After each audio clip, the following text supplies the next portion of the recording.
नाज़रीन इकराम, तारीख गवाह है कि अल्लाह की नाफरमान कौमों के हिस्से में हमेशा बर्बादी आती है और वो निशाने इबरत बन जाती हैं। जिस तरह बनी इसराइल ने अपनी तवील तारीख में अल्लाह ताला की हमेशा नाफरमानी की। अल्लाह के हुक्म से 20 अम्बिया अलैहिमुस्सलाम बनी इसराइल की हिदायत के लिए भेजे गए, लेकिन उन्होंने अल्लाह के पैगाम को हंसी मजाक में टाल दिया और अम्बिया इकराम पर ज्यादती करके अपने आप को हलाकत में डाले रखा। हजरत मूसा अलैहिस्सलाम और दूसरे अम्बिया किराम की हिदायत पर उन्होंने ध्यान नहीं धरा और इस बात से भी गाफिल रहे कि हजरत मूसा अलैहिस्सलाम पर अल्लाह की जानिब से एक किताब भी नाजिल की गई है जिसका नाम तौरात है। बनी इसराइल की जानिब से हजरत मूसा अलैहिस्सलाम पर बहुत जुल्म किया जाता, लेकिन आप हमेशा बर्दाश्त का दामन थामे रखते। एक दफा जब हजरत मूसा अलैहिस्सलाम का असा अजदहा बनकर जादूगरों के सांपों को निगल गया तो जादूगर सजदे में गिरकर ईमान ले आए, मगर फिरौन और इसके पैरोकारों ने ईमान कबूल नहीं किया, बल्कि फिरौन का कुफर और इसकी सरकशी और ज्यादा बढ़ गई। इसने बनी इसराइल के मोमिनीन और हजरत मूसा अलैहिस्सलाम की दिल आजारी में मजीद इजाफा कर दिया और आपको तरह तरह से सताना शुरू कर दिया। फिरौन के मुजालिम से तंग होकर हजरत मूसा अलैहिस्सलाम ने अल्लाह ताला के दरबार में इस तरह दुआ मांगी कि ऐ मेरे रब, फिरौन जमीन पर बहुत ही सरकश हो गया है और इसकी कौम ने अहद शिकनी की है, लिहाजा इन्हें ऐसे अजाबों में गिरफ्तार फरमा जो इनके लिए सजावार हों और मेरी कौम और बाद में आने वालों के लिए इबरत हो। हजरत मूसा अलैहिस्सलाम की दुआ के बाद अल्लाह ताला ने फिरौनियों पर लगातार 5 अजाबों को मुसल्लत किया। नाज़रीन इकराम, सबसे पहले इन पर अल्लाह की जानिब से एक तूफान की शक्ल में अजाब नाजिल किया गया।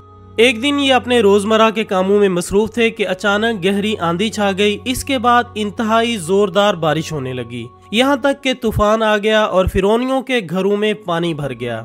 वो इस पानी में खड़े रहे और पानी इनकी गर्दनों तक आ गया। इनमें से जो बैठा वो डूबकर हलाक हो गया। ये न हिल सकते थे और न कोई काम कर सकते थे। इनकी खेतियां और बागात तूफान के धारों से बर्बाद हो गए। ये तमाम फिरौन मुसलसल 7 रोज तक इसी मुसीबत में मुब्तला रहे, लेकिन हैरत अंगेज तौर पर बनी इसराइल के चंद मोमिनीन के मकानात फिरौनियों के घरों से मिले हुए थे, मगर इन घरों में जरा भी पानी दाखिल न हुआ और वो निहायत ही अमन और चैन के साथ अपने घरों में रहते रहे। जब फिरौनियों को इस मुसीबत के बर्दाश्त करने की ताबो ताकत न रही और वो बिल्कुल ही आजिज हो गए, तो इन लोगों ने हजरत मूसा अलैहिस्सलाम से अर्ज की कि आप हमारे लिए दुआ फरमाइए कि ये मुसीबत टल जाए तो हम ईमान ले आएंगे और बनी इसराइल को आपके पास भेज देंगे। चुनाचे आपने दुआ मांगी तो तूफान की बला टल गई और जमीन में ऐसी सरसब्जी और शादाबी नमूदार हुई कि इससे पहले कभी भी देखने में न आई थी। खेतियां बहुत शानदार हुई और गल्लों और फलों की पैदावार भी बेशुमार हुई। ये देखकर फिरौनी कहने लगे कि ये तूफान का पानी तो हमारे लिए बहुत बड़ी नेमत का सामान था, लिहाजा वो अपने अहद से मुकर गए और ईमान न लाए और फिर सरकशी और जुल्म अस्यान की गर्म बाजारी शुरू कर दी। नाज़रीन गिरामी, इसके बाद 1 माह तक तो फिरौनी निहायत आफियत से रहे, लेकिन जब इनका कुफ्र तकब्बुर और जुल्म सितम फिर बढ़ने लगा तो अल्लाह ताला ने अपने कहरो अजाब को टिड्डियों की शक्ल में भेज दिया। चारों तरफ से टिड्डी दल के बादल झुंड के झुंड आ गए जो कि इनके खेतों और बागों को, यहाँ तक कि इनके मकानों की लकड़ियों तक को खा गए और फिरौनियों के घरों में ये टिड्डियां भर गईं, जिससे इनका सांस लेना भी मुश्किल हो गया। मगर बनी इसराइल के मोमिनीन के खेत और बाग और मकानात इन टिड्डियों की यलगार से बिल्कुल महफूज रहे।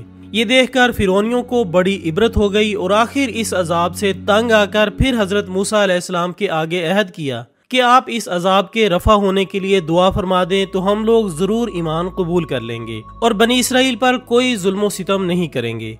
चुनाचे आपकी दुआ से 7वें दिन ये अजाब भी टल गया और ये लोग फिर 1 माह तक निहायत आराम और राहत में रहे, लेकिन फिर अहद शिकनी की और ईमान नहीं लाए और फिर इन लोगों के कुफर और इस्यानो तुग़यान में इजाफा होने लगा और हजरत मूसा अलैहिस्सलाम और मोमिनीन को ईज़ाएं देने लगे और कहने लगे कि हमारी जो खेतियां और फल बच गए हैं वो हमारे लिए काफ़ी हैं, लिहाजा हम अपना दीन छोड़कर ईमान नहीं लाएंगे।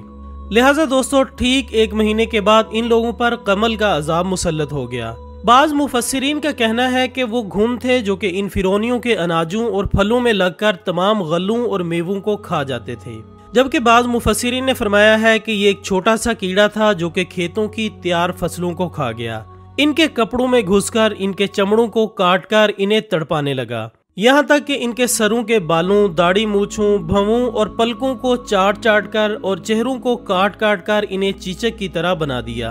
सूरत हाल इस कदर ख़राब हो गई कि ये कीड़े इनके खानों, पानियों और बर्तनों में घुसे रहते, जिससे वो लोग ना तो कुछ खा सकते थे और ना कुछ पी सकते थे और ना ही वो लम्हा भर के लिए सो सकते थे। यहाँ तक कि एक हफ्ते में इस कहरे आसमानी से ये लोग बिलबिलाकर चीख पड़े और फिर हजरत मूसा अलैहिस्सलाम के हुजूर हाजिर होकर दुआ की और दरख्वास्त करने लगे कि आप इस अजाब को हटा देंगे तो हम ईमान ले आएंगे। चुनाचे आपने इन लोगों की बेकरारी और गिरियाजारी पर रहम खाकर दुआ की तो ये अजाब भी खत्म हो गया। लिहाजा फिरौनियों ने फिर अपने अहद को तोड़ डाला और पहले से भी ज्यादा जुल्म सितम पर कमर बस्ता हो गए। फिर नाजरीन, 1 महीने बाद इन लोगों पर मेंढक का अजाब नाजिल हुआ। अचानक इन फिरौनियों की बस्तियों और इनके घरों में बेशुमार मेंढक पैदा हो गए और इन जालमों का ये हाल हो गया कि जो आदमी जहाँ भी बैठता इसकी महफिल में हजारों मेंढक भर जाते। कोई आदमी बात करने या खाने के लिए मुंह खोलता तो इसके मुंह में मेंढक कूद कर घुस जाते। हांडियों में मेंढक दाखिल हो जाते और इनके जिस्मों पर भी सैकड़ों मेंढक सवार रहते। हत्ता के उठने बैठने लेटने किसी हालत में भी मेंढकों से निजात नहीं मिलती थी। इस अजाब से फिरौनी रो पड़े और फिर रोते गिड़गिड़ाते हजरत मूसा अलैहिस्सलाम की बारगाह में दुआ के लिए हाजिर हुए और बड़ी बड़ी कस्में खाकर अहदो पीमा करने लगे कि हम जरूर ईमान ले आएंगे और मोमिनीन को कभी ईजा नहीं देंगे। चुनाचे हजरत मूसा अलैहिस्सलाम की दुआ से 7वें दिन ये अजाब भी उठा लिया गया, मगर ये मरदूद कौम राहत मिलते ही फिर अपना अहद तोड़कर अपनी पहली खबीस हरकतों में मशगूल हो गई। मोमिनीन को सताने लगे और हजरत मूसा अलैहिस्सलाम की तौहीन और बेअदबी करने लगे। तो फिर दोस्तों, अजाब इलाही ने इन जालिमों को अपनी गिरफ्त में ले लिया और इन लोगों पर खून का अजाब कहरे इलाही बनकर उतर पड़ा। नाज़रीन, इस अजाब की सूरत में एकदम बिल्कुल अचानक इन लोगों के तमाम कुओं नहरों का पानी खून में तब्दील हो गया। तो इन लोगों ने फिरौन से फरियाद की तो उसने कहा कि ये हजरत मूसा अलैहिस्सलाम की जादूगरी और नजरबंदी है। ये सुनकर फिरौनियों ने कहा कि ये कैसी और कहाँ की नजरबंदी है कि हमारे खाने पीने के बर्तन खून से भरे पड़े हैं और मोमिनीन पर इसका जरा भी असर नहीं। तो फिरौन ने हुक्म दिया कि फिरौनी लोग मोमिनीन के साथ एक ही बर्तन से पानी निकालें, मगर अल्लाह की शान देखें कि मोमिनीन इसी बर्तन से पानी निकालते तो निहायत साफ़ो शफाफ और शीरीं पानी निकलता और फिरौनी जब इसी बर्तन से पानी निकालते तो ताज़ा खालिस खून निकलता। यहाँ तक कि फिरौनी लोग प्यास से बेकरार होकर मोमिनीन के पास आए और कहा कि हम दोनों एक ही बर्तन से एक ही साथ मुंह लगाकर पानी पिएंगे। मगर कुदरत खुदावंदी का अजीब जलवा नजर आता है कि एक ही बर्तन से एक साथ मुंह लगाकर दोनों पानी पीते थे, मगर मोमिनीन के मुंह में जो जाता वो पानी होता और फिरौन वालों के मुंह में जो जाता वो खून होता था। मजबूर होकर फिरौन और फिरौनी लोग घास और दरख्तों की जड़ें और छालें चबा चबा कर चूसते थे, मगर इसकी रतूबत भी इनके मुंह में जाकर खून बन जाती थी। लिहाजा फिरौनियों ने फिर गिड़गिड़ाकर हजरत मूसा अलैहिस्सलाम से दुआ की दरखास्त की तो आपने पैगम्बराना रहमो करम फरमाकर इन लोगों के लिए दुआए खैर फरमा दी। तो दोस्तों, 7वें दिन इस खूनी अजाब का साया भी इनके सरों से उठा लिया गया। ख़वातीन हज़रात, मुख्तसर ये कि इन सरकशों पर मुसलसल 5 अजाब आते रहे और हर अजाब 7वें दिन टलता रहा और हर 2 अजाबों के दरमियान 1 माह का फासला होता रहा। मगर फिरौन और फिरौनियों के दिलों पर शकाफत और बदबख्ती की ऐसी मोहर लग चुकी थी कि वो फिर भी ईमान नहीं लाए और अपने कुफर पर अड़े रहे और हर मर्तबा अपना अहद तोड़ते रहे। यहाँ तक कि अल्लाह ताला के कहरो गज़ब का आखिरी अजाब आ गया और फिरौन और इसके पैरोकार सब दरिया नील में गर्क होकर हलाक हो गए और हमेशा के लिए अल्लाह की दुनिया इन अहद शिकनों और मरदूदों से पाक और साफ हो गई और ये लोग दुनिया से इस तरह नेस्तो नाबूद कर दिए गए कि रूए ज़मीन पर इनकी कब्रों के निशान भी बाकी नहीं रहे।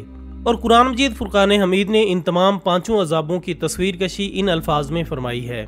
तो भेजा हमने इन पर तूफान और टिड्डी और घुन और मेंढक और खून, जुदा जुदा निशानियाँ। तो उन्होंने तकब्बुर किया और वो मुजरिम कौम थी। और जब इन पर अजाब पड़ता कहते कि ए मूसा, हमारे लिए अपने रब से दुआ करो इस अहद के सबब जो इसका तुम्हारे पास है। बेशक अगर तुम हम पर से अजाब उठा दोगे तो हम जरूर तुम पर ईमान ले आएंगे और बनी इसराइल को तुम्हारे साथ कर देंगे। फिर जब हम उनसे अजाब उठा लेते एक मुद्दत के लिए तो वो फिर जाते। हमने इनसे बदला लिया तो इन्हें दरिया में डुबो दिया, इसलिए कि हमारी आयतें झुटलाते और इनसे बेखबर थे। तो दोस्तों, यहाँ पर इख्तिताम होता है हमारी आज की इस वीडियो का। हम उम्मीद करते हैं कि आपको ये वीडियो ज़रूर पसंद आई होगी। इंशाल्लाह बहुत जल्द दोबारा मुलाकात होगी एक और अच्छी सी वीडियो के साथ। तब तक अपना दोस्तों, रिश्तेदारों और गिरदनवा के तमाम लोगों का बहुत ख्याल रखिएगा। अल्लाह हाफिज़।